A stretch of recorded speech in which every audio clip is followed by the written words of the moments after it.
Now, if you're a small to medium scale enterprise and you've been saying to yourself, geez, you know, I really do need to sort out funding, or I want to get my business into a position where I can actually sell it, or if you just want to get it on the right track, maybe business plans and things like that, but you need someone to talk to, someone who's actually going to tell you the right way to put it together, how you should be prepared for instance, if you're actually talking to maybe a dragon or an angel or whatever.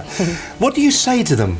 What do you say to them when you're standing there? I mean, we were up at the business show last week, and there was a whole host of different companies up there. A lot of people give intuition when it comes to how you should approach funding, how you get it, and how you present your business to someone that you want to fund it from.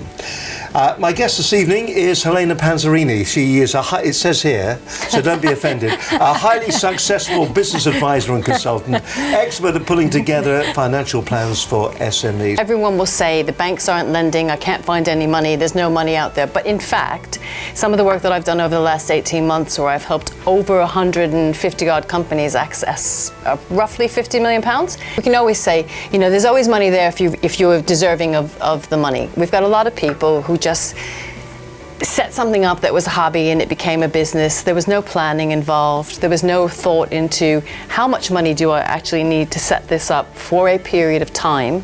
If you haven't sat in that seat, it's very difficult to understand what it's like, what's happening to the SME owner, you know, what's happening to their relationships, what's happening when they're on the brink of insolvency but they don't even know it, what's happening when they don't know how much or what kind of money they need to get, but they know they need to pay people. It's a very frightening place sometimes, and a lot of the services are designed by people who have not sat in that seat. If you start without enough capital, so without enough funding to get you through whatever that time frame is, whether it's 6 months or a year or 18 months, you're setting yourself up to fail. Other people don't want to take on debt, but by not taking on some sort of funding, you're actually making a rod for your own back, because you're not giving yourself enough time for things to come to fruition. And if you don't understand and believe what you're doing is really planned out on fact, you shouldn't be doing it. Now, some people see an export opportunity, and so they need money for that. But money might not be debt or equity. It might be some sort of factoring or invoice financing for that development. So money comes in different colors and flavors. What is it that I want to achieve? Over what time frame? What does that mean for my business in terms of people, resources, capacity? How much money does that look like to fund that?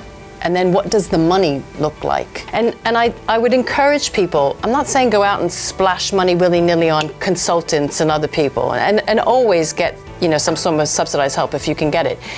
But also don't think that you can or should do everything yourself. It's just not possible. I think if you're passionate about your product or your service, if you have that elevator pitch, if you have that 2 minutes or that 5 minutes, and of course in front of an angel, most of the time the max you're gonna get is 5 to 10 minutes.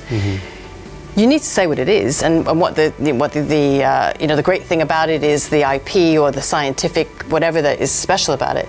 But if I'm an equity investor, I want my return within probably 5 years. So what I want to know is, how does this business make money? So it's Helene Panzarino, and I am a highly successful entrepreneur, businesswoman, SME owner as well for many, many years, 25 years. I'm working predominantly in the area of helping you to access finance and to understand finance. And what I would say to every SME owner is, plan. You have to plan, especially when it comes to finance. Business plan, know what you want your funding for, what time frame it's going to be used, work with someone to identify what that funding looks like. Learn about it, understand it as much as you can, because ultimately you are responsible. Seek advice. There are people like me and other people who are out there to help you. Interview them, question them, see what their success rate is like, but take advice, because on your own it's difficult to get it right the first time and every time. Get the funding and then get help on how to spend the funding. Don't go spend it all at once, or like Steve here, maybe just jump a plane to somewhere nice as well. And ultimately remember that it's about growth, and there are plateaus, and there are going to be highs and lows, and you'll need different funding at different times, but you should have fun on the journey. Enjoy what you do, and just make sure that you're always aware that you can continue to grow and go from plateau to plateau.